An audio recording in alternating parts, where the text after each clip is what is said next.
Hey guys, okay, so today's look is more of a natural looking, softer, not so much natural because I'm using orange, it's not a very natural color on the face, but it's kind of a softer color that I think works really well for spring and summer, or for any time of the year. So the orange color on the eyes is kind of the focus for this look. I really like it. I think that it's really natural and soft looking, and it's kind of a way to wear color, like bright color, but kind of toning it down and making it look natural. I don't even think it's that toned down, it's just, I just think it's like with where you place the colors and stuff. That's a very cool look, I think, for summer or anytime. So if you want to see how to do it, keep watching.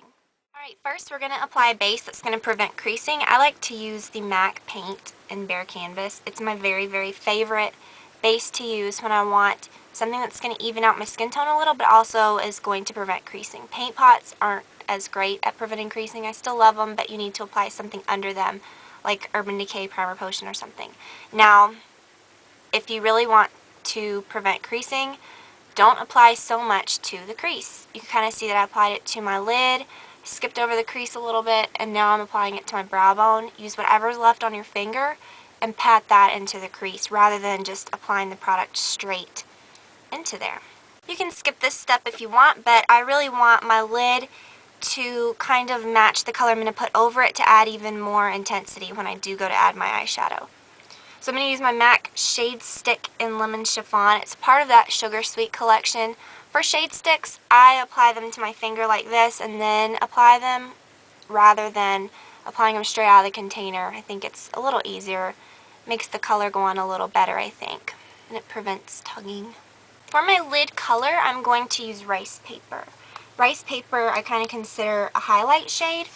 It's in my highlighting palette, kind of, but I don't really think that the color itself is best for highlighting every type of skin tone. It's really great for darker skin tones. It's just so yellow. You can see when I'm applying it how yellow it's turning out.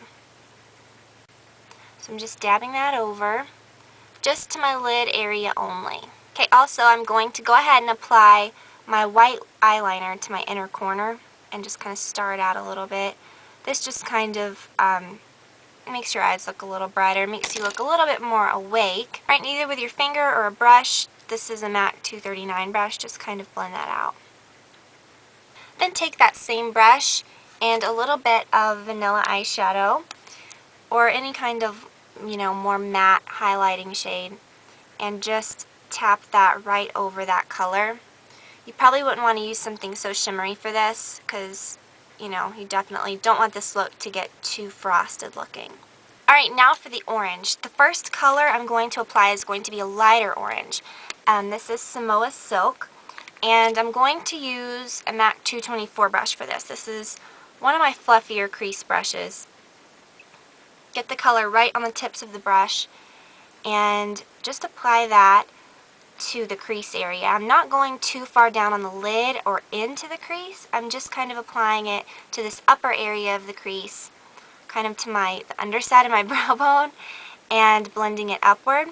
I'm also going inward further than I normally would with a crease color with this. Then take a smaller, more precise brush. This is a Sigma SS252. Take the same exact color and go right underneath your lower lash line. And you can you see how far I'm pulling it down. I mean, this is a lighter orange, so it's not going to go on so intense. Sorry, it wasn't focusing. I had it zoomed in like way too much. Okay, so right here, I'm going to run it along the edge of that yellow and then connect it up here with the orange that I put on the crease. This is such a soft color that it's not really, I'm not being so precise with my placement. Then take your blending brush that you just used and kind of blend all of that together. Next, to intensify the orange a little more, I'm going to take Rule, which is my very favorite MAC orange, even more than MAC orange eyeshadow. And what I'm going to do with that is I'm going to take it on an SS272 brush. You can see that I'm just kind of getting the tip of the brush into it. So that's the only place that the color is. Tap it off just a little bit so that the color doesn't, get all over your face. And touch it right there in that outer corner, kind of where the yellow and the orange are meeting from before. And I'm just going to kind of work that back and forth. A brush like this kind of provides more precision and more control when you're applying darker crease colors. And then just blend it back and forth. Take the same Sigma 252 brush as before and use that same orange color that I just used, the Rule, and apply that super close to the lash line under here.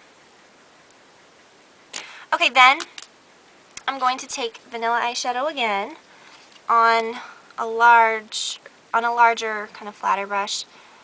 This is a MAC 252, and apply that right up underneath my eyebrow.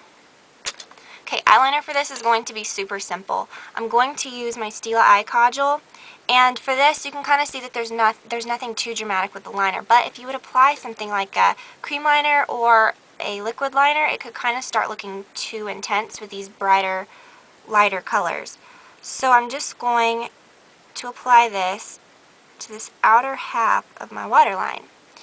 Then, with a clean brush, since you're going to be kind of getting up and personal, you know, in your eye, use like a clean, angled, softer brush. This is a 266. It's my favorite for doing this with.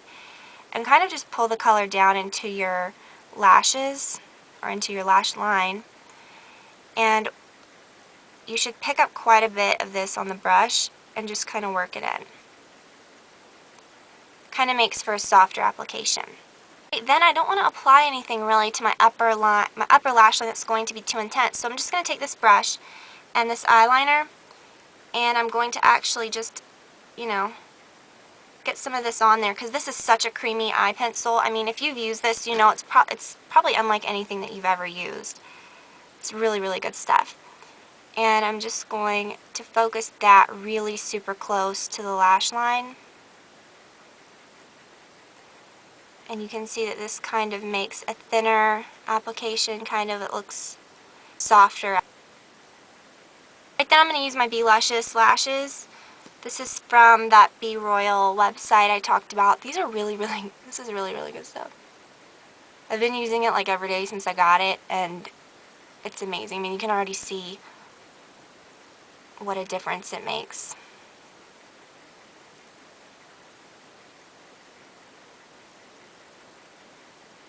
Apply some to your lower lashes. I should have done this first, because I told you that like whenever you do this, you kind of look down and then your lashes can touch up here. I swear I give good advice, but I hardly ever follow it. It's from something, I don't know what that's about. Alright, so that's it. If you keep watching, I'm going to show you some products and colors that you can pair nicely with this look on the face. Okay, so for my cheeks, I definitely didn't do any like contouring or anything like that big time. So what I did is I used a bronzer. This is Solar Riche, and you can use it with a 134 brush or any kind of, you know, larger brush. And I just kind of dusted it lightly right here. Now, I'm not like a huge advocate for using like loads of bronzer or anything, but I think that, you know, you can definitely use it sparingly, and you know, it looks much more natural. Then get a little bit more on the brush and run it right along your hairline, down your temples. Again, just being kind of like as light-handed as you possibly can. Then just kind of dust whatever is left on your cheeks just lightly. You shouldn't really even be seeing this big time. It just should be a really soft wash of color, and then just a teeny bit on your chin. Definitely not too much. Then for blush, I want to use a natural color again. Nothing that's too pink or that's too peach, just because you don't want to take away from the eyeshadow. You don't want things to start looking like it's too much. I'm going to use Madly by NARS. This is a really pretty color, and I'm just going to swirl that right onto my cheeks. You can use any kind of blush brush that you want. This color is really cool because it looks like, honestly, it looks like crap in the pan. But when you apply it, it just kind of meshes well with your skin. I don't know how to explain it. It's almost like a pretty tan, but it just kind of brings out the natural like tones in your skin. I don't know. It just looks really, really cool, and I love it. You can use a highlighter if you want. I'm going to use my Emphasize Shaping Powder by MAC and go straight down the center of your nose just a little bit. You don't have to do that. You can if you want to. Right along the tops of your cheekbones. I'm using a MAC 165 brush. For the lips, I try to keep things really natural. You can definitely use a lip liner if you want, but for something like this, I think it can kind of look a little bit too heavy. You just want your lips to be shiny and glossy. You don't want it to look like you've put much effort into it. I use Gel first by MAC, and this is honestly a really ugly color. and I don't like it on my lips alone. It's a little too frosted, but when you apply gloss over it, it looks gorgeous. And so I used my Dazzle Glass and Smile, and it really kind of just created a really pretty combo color. So definitely go check out my blog. I'm going to post a list of everything that was used and some pictures and stuff. So thank you guys so much again, and I will talk to you all very soon. Bye. So I'm going to use my MAC paint stick. What the heck is this? Shade Stick eyeshadow or eyeliner.